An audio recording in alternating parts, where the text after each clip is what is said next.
کو field marshal کا اعزاز دیا گیا ہے، تو اس حوالے سے آپ کیا کہیں گے؟ اور ان کو فیلڈ مارشل کا عہدہ دے کر حکومت نے یہ دین دشمنوں کو، وطن دشمنوں کو پیغام دے دیا ہے۔ یہ جنگ حقیقت میں ایئر فورس کی جنگ تھی، اور یہ سارا کریڈٹ ان کا ہے، جنرل ظہیر احمد بابر صاحب، انہیں بھی ہم خراج عقیدت پیش کرتے ہیں، خراج تحسین پیش کرتے ہیں، اور دشمن کو منہ توڑ جواب دیا ہے کہ آج ہندوستان کو سانپ سونگھ گیا ہے، اور پوری دنیا کے کفر پر لرزہ طاری ہو گیا ہے کہ پاکستان نے اپنی اڑان بھری ہے اور اپنے دشمن کو ناکو چنے چبا دیے ہیں۔ بسم اللہ الرحمن الرحیم۔ ناظرین، اس وقت ہمارے ساتھ موجود ہیں مفتی محمد صدیق سعدی صاحب، ان سے ہم کچھ گفتگو فرمائیں گے ملکی حالات پر۔ السلام علیکم۔ وعلیکم السلام ورحمۃ اللہ وبرکاتہ۔ قبلہ خیریت سے آپ ٹھیک ہیں؟ الحمدللہ، اللہ کا کرم۔ سب سے پہلے گفتگو کا آغاز یہاں سے کرتے ہیں۔ ہمارے آرمی چیف سپہ سالار سید عاصم منیر صاحب کو فیلڈ مارشل کا اعزاز دیا گیا ہے، تو اس حوالے سے آپ کیا کہیں گے؟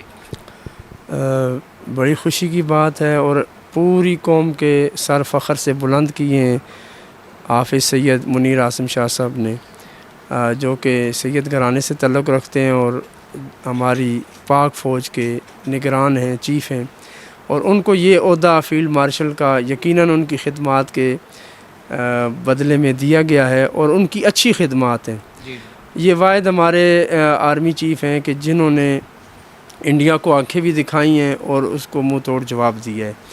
تو ہم یہ سمجھتے ہیں کہ اس وقت پوری قوم فیلڈ مارشل بننے پر انہیں مبارکباد پیش کرتی ہے، اور پوری قوم ان کے شانہ بشانہ کھڑی ہے، اور ان کو فیلڈ مارشل کا عہدہ دے کر حکومت نے یہ دین دشمنوں کو، وطن دشمنوں کو پیغام دے دیا ہے کہ ہم اب فیلڈ میں موجود ہیں، اب ہم میدان میں موجود ہیں، ہمارے پاس فیلڈ مارشل ہیں، ہمارے حوصلے اب بلند ہیں، اب کوئی دشمن ملک کی طرف میلی آنکھ سے بھی دیکھنے کی کوشش نہ کرے، اور یقیناً اب کوئی بھی کوشش نہیں کرے گا۔ اس موقع پر میں یہ بھی کہنا چاہوں گا کہ ہماری جو فضائیہ کے نگران ہیں، ایئر فورس کے جو چیف ہیں، یہ جنگ حقیقت میں ایئر فورس کی جنگ تھی، اور یہ سارا کریڈٹ ان کا ہے، جنرل ظہیر احمد بابر صاحب، انہیں بھی ہم خراج عقیدت پیش کرتے ہیں، خراج تحسین پیش کرتے ہیں کہ انہوں نے جس جرأت کے ساتھ، دلیری کے ساتھ، بہادری کے ساتھ اپنی جان ہتھیلی پر رکھ کے ملک کی سرحدوں کی حفاظت کی ہے، اور دشمن کو منہ توڑ جواب دیا ہے کہ آج ہندوستان کو سانپ سونگھ گیا ہے، اور پوری دنیا کے کفر پر لرزہ طاری ہو گیا ہے کہ پاکستان نے اپنی اڑان بھری ہے اور اپنے دشمن کو ناکو چنے چبا دیے ہیں۔ ہم ظہیر احمد بابر صاحب کو بھی خراج عقیدت پیش کرتے ہیں، اور بار دیگر جناب محترم عاصم منیر شاہ صاحب کو مبارک پیش کرتے ہیں۔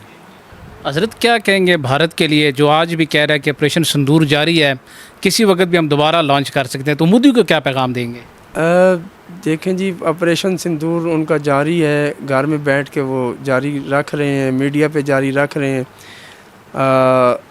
ہم میدان میں ہیں، ہمارے فیلڈ مارشل بھی اب بن چکے ہیں، پوری قوت اور شوکت کے ساتھ ہم حاضر ہیں، میدان بھی حاضر ہے۔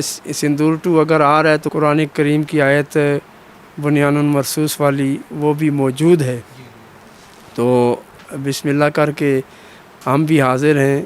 مومن جو ہے وہ جہاد کو اپنے لیے فخر سمجھتا ہے، کافر ہے تو شمشیر پہ کرتا ہے بھروسہ، مومن ہے تو بے تیغ بھی لڑتا ہے سپاہی۔